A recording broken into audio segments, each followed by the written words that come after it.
নমস্কাৰ বন্ধুসকল, আপোনালোকক মোৰ এই চেনেলটোলৈ স্বাগতম। আজি মই কেইটামান বীজগণিতৰ কুৱেশ্যন লৈ আপোনালোকৰ মাজলৈ আহিছোঁ। ইয়াত প্ৰথম কুৱেশ্যনটো কি দিছে চাব। ইয়াত দিছে x⁵ ইকুৱেল টু আমাৰ দিয়া আছে কিমান 32। এতিয়া দিছে আমাৰ এক্সৰ মান কিমান হ'ব দিছে। ইয়াত এক্সৰ মানটো কি হ'ব দিছে। এতিয়া চাব, মই লিখি ল'লোঁ x⁵ কি দিয়া আছে 5। এতিয়া আমি 32টো কেনেকৈ লিখিব পাৰোঁ। 2 × 2 2 গুণ কিমান হ'ব 4, 4 2 গুণ 8, 8 2 গুণ আমাৰ কিমান হ'ব 8 2 গুণ 16। এতিয়া 16 গুণ 2 কেনেকৈ কি হ'ব 32। তাৰমানে 2 2 গুণ 4, 4 2 গুণ 8, 8 2 গুণ 16, 16 2 গুণ আমাৰ হৈ গ'ল 32। তাৰমানে আমি 32টো কি লিখিব পাৰোঁ, 2 কেইটা বিকৰণ কৰিলোঁ, 1 2 3 4 5টা, গতিকে 2 5। তাৰমানে আমাৰ কি হ'ল x⁵ মানে আমাৰ হৈ গ'ল 2 5। তাৰমানে আমাৰ এক্সৰ মানটো কি হ'ল 5 5 আতে আছে, গতিকে এই দুটা কাটা যাব, গতিকে আমাৰ এক্স ইকুৱেলটো কি হ'ব 2। তাৰমানে আমাৰ 14টো কি হ'ব 2। 2 নম্বৰত আমাৰ 2টো আছে, গতিকে আমাৰ 2টো ৰাইট হৈ যাব। এতিয়া আমি নেক্সট কুৱেশ্যনটো চাওঁ। ইয়াত কি দিছে চাব।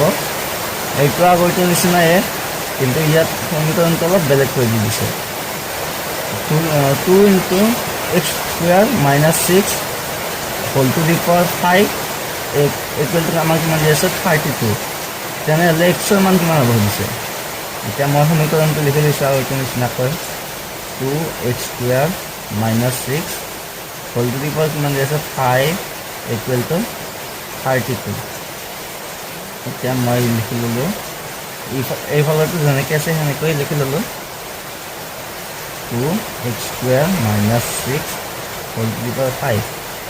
মই আগৰ প্ৰশ্নটোত আপোনালোকক শিকাই দিছোঁহে। 32টো আমি কি লিখিব পাৰোঁ, কেনেকৈ 2 টু দি পাৱাৰ 5। তাৰমানে এইটো কেনেকৈ হ'ল মই আগৰ কুৱেশ্যনটোত আপোনালোকক দেখাই দিছোঁ আগত।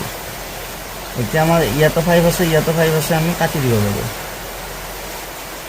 এতিয়া কি হ'ল 2x² - 6 ইকুৱেল টু আমাৰ কিমান হ'ল, এইটো 2 থাকি গ'ল। যদি আমি এতিয়া চাব 2x² ইকুৱেল টু 2 আছে, এইটো 2 দিলোঁ, -6টো এইটো ফালে কি হ'লে কি হ'ব প্লাছ হৈ যাব, +6। তাৰমানে আমাৰ 6 কি হ'ল 8। তাৰমানে আমি কি পালোঁ 2x² মান আমি কি পালোঁ 8। এতিয়া আমি যদি দুয়োফালে 2 হৰণ কৰি দিওঁ কি হ'ব, ইয়াত x² থাকি যাব, আৰু যদি আমি 8টোক 2 হৰণ কৰি কি হ'ব 4। তাৰমানে আমি কি পালোঁ x² ইকুৱেল টু আমাৰ কি পালোঁ 4। এতিয়া যদি আমি এইটো বৰ্গমূল লৈ লওঁ, x² আৰু এইটো বৰ্গমূল লোৱাৰ লগে লগে ইয়াত প্লাছ মাইনাছ আহি যাব আৰু 4। এতিয়া x² বৰ্গমূল হ'ল আমাৰ x × x, দুটা যদি আমি x পূৰণ কৰি কি হ'ব x²। ঠিক সেইদৰে প্লাছ মাইনাছ 4ৰ বৰ্গমূল আমাৰ কি হ'ব 2 × 2 4, গতিকে আমাৰ কি হ'ব 2। তাৰমানে আমাৰ ৰাইট এনচাৰ কি হ'ব +-2। ইয়াত 2 নম্বৰত আছে +-2, এইটো আমাৰ ৰাইট হৈ যাব। এতিয়া আমি নেক্সট কুৱেশ্যনটো চাওঁ। এইটো চাব, এইটো চাওক কি আছে x⁵ x³ equal to 27 two the power x² হয়। তাৰমানে এইটো মানে যদি এইটো হয় তেন্তে এক্সৰ মান কিমান হ'ব সুধিছে। ইয়াতো আমাৰ এক্সৰ মানটো কি হ'ব ইয়াত সুধিছে। সমীকৰণটো লিখি লৈছোঁ, x⁵ কি দিয়া আছে x³ equal to 27 two the power কি দিয়া আছে x²। এতিয়া আমি এটা কাম কৰিম, গোটেইটো হোল টু দি পাৱাৰ কি দিম, আমি দুটাৰ পাৱাৰ আমি 1/x² দি দিম। দুয়োফালে তাৰমানে 1/x² আমি পাৱাৰ দি দিম। যদি চাব, মই এটা এনে আপোনালোকক সূত্ৰ এটা লিখি দিছোঁ।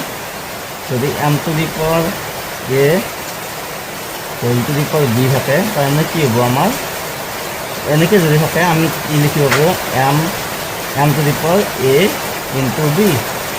তাৰমানে আমাৰ যদি হোল টু দি পাৱাৰ থাকে তেনেহ'লে যিটো আমাৰ ঘাত থাকে সেই দুটা আমাৰ পূৰণ হৈ যায়। ইয়াতো কি হ'ব চাব এতিয়া, এক্স টু দি পাৱাৰ কি আছিল আমাৰ এক্স কিউব আছিলে, আমি কি দিছোঁ হাত, ইয়াত 1/x স্কুৱেৰ দিছিলোঁ, গতিকে এইটো আমাৰ পূৰণ হৈ যাব 1/x স্কুৱেৰ।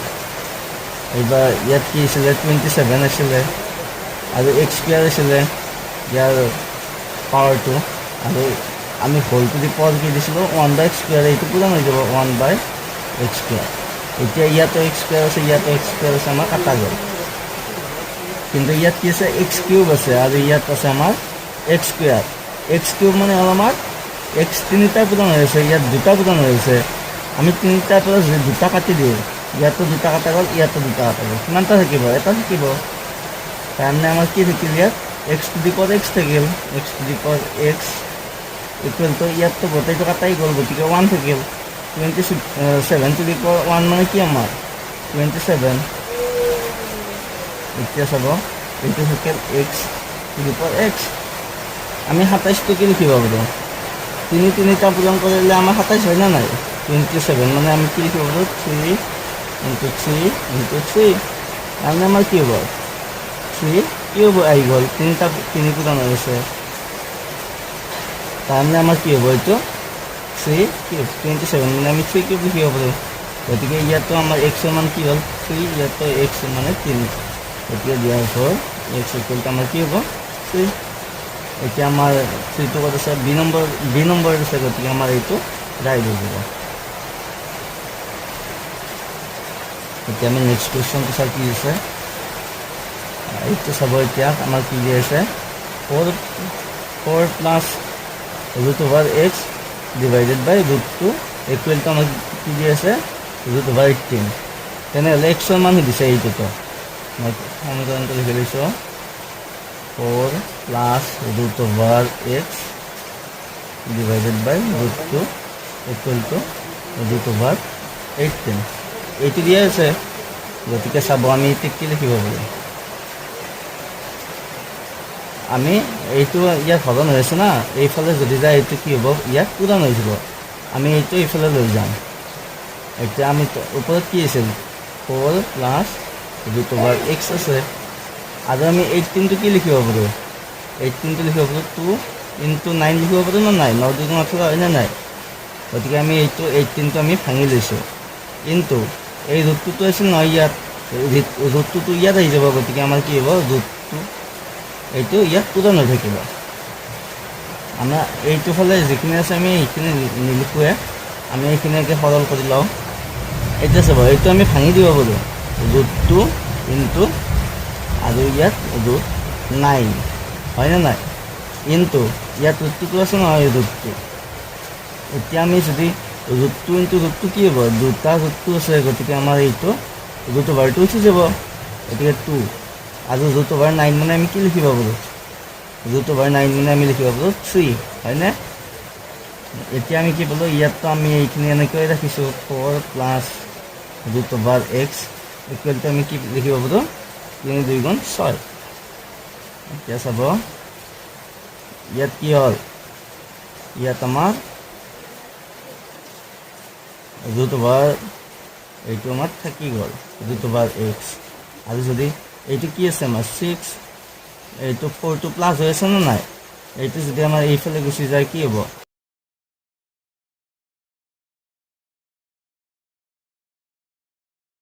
মাইনাছ হৈ যাব। গতিকে ইয়াত চাব √(x) ইকুৱেলটো আমি কি পালোঁ 2 পালোঁ নহয়, 2 পালোঁ। 6ৰ পৰা যদি আমি 4টো বিয়োগ কৰি দিওঁ কি হ'ব 2 হ'ব থাকিব, গতিকে আমি কি পালোঁ √(x) ইকুৱেলটো 2। কিন্তু এইটো উত্তৰ নহয়, আমাক কি সুধিছে, আমাক এক্সৰ মানহে সুধিছে, আমি কিহৰ মান পালোঁ √(x)ৰ মানহে পালোঁ।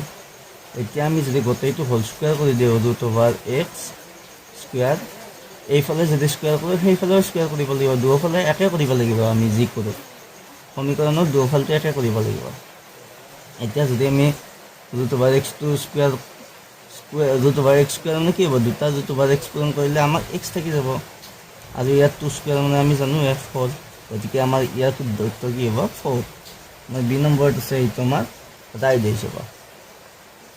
এতিয়া নেক্সট কুৱেশ্যনটো চাওঁ। এতিয়া চাব নেক্সট কুৱেশ্যনটো কি দিছে। ইয়াত দিছে x to the power x minus 4 to the power x divided by 4 to the power x equal to আমাৰ কি দি আছে 31। তেন্তে এক্সৰ মান কি হ'ব সুধিছে। এইকেইটা আমাৰ গোটেইকেইটা আমাৰ বীজগণিতৰে অংক। এনেকুৱা ধৰণৰ অংক আপোনালোকে পাই থাকিব কম্পিটিটিভ এক্সামবিলাকত। মই আপোনালোকক কেনেকৈ কৰিব অংকবিলাক সেইটো মই জাষ্ট আইডিয়াটোহে দি দিছোঁ।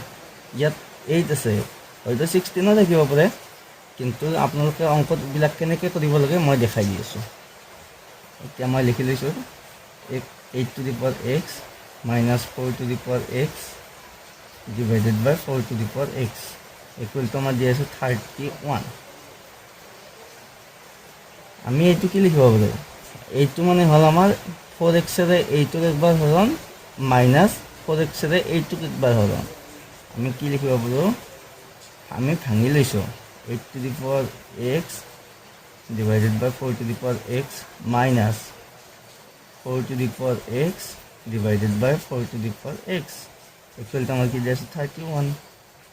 এতিয়া আমাৰ ইয়াতো 4 টু দি পাৱাৰ x আছে, ইয়াতো 4 টু দি পাৱাৰ x আছে, দুটা আমাৰ কাটা গ'ল। এতিয়া আমাৰ হ'ব 8/4, এইটো দুটাতে x আছে, গতিকে এইটো whole to the power x আমি দি দিব পাৰোঁ। আৰু ইয়াত কি ইয়াত আমাৰ -1 এটা থাকিব নহয়, এইটো কাটা গ'ল, এইটো -1 ইকুৱেল টু আমাৰ কি দিব 31। এতিয়া যদি আমি 4ৰে 8 হৰণ কৰোঁ কি থাকিব 2, কাৰণ আমাৰ কি হ'ল 2 টু দি পাৱাৰ x আৰু -1টো সেইফালে গ'লে কি হ'ব 31 প্লাছ 1, তাৰমানে আমি কি পালোঁ 2 two the power x equal two 31 plus 1 মানে আমাৰ 32। তাৰমানে আমি পালোঁ 2 two the power x equal two 32। এতিয়া আমি কি লিখিব পাৰোঁ 2 টু দি পাৱাৰ x 32টো আমি কি লিখিব পাৰোঁ, আমি কৈ দিছোঁ প্ৰথম কুৱেশ্যনটোৱে আহিছিল আমাৰ, এইটো আমি লিখিব পাৰোঁ 2 টু দি পাৱাৰ 5। এইটো কেনেকৈ পালোঁ মই প্ৰথম কুৱেশ্যনটোত আপোনালোকক দেখাই দিছোঁ অলৰেডি। এতিয়া তলত ইয়াতো 2 আছে, ইয়াতো 2 আছে, তাৰমানে আমাৰ কি হ'ব x ইকুৱেল টু 5। এইটো আমাৰ ৰাইট হৈ যাব, আমাৰ এই নম্বৰটো ৰাইট হৈ যাব। গতিকে আজিৰ ভিডিঅ'টো এইখিনি আছিল। যদি ভিডিঅ'টো ভাল পাইছে লাইক কৰি দিব, কমেণ্ট কৰি দিব, বন্ধুসকলৰ লগত শ্বেয়াৰ কৰি দিব।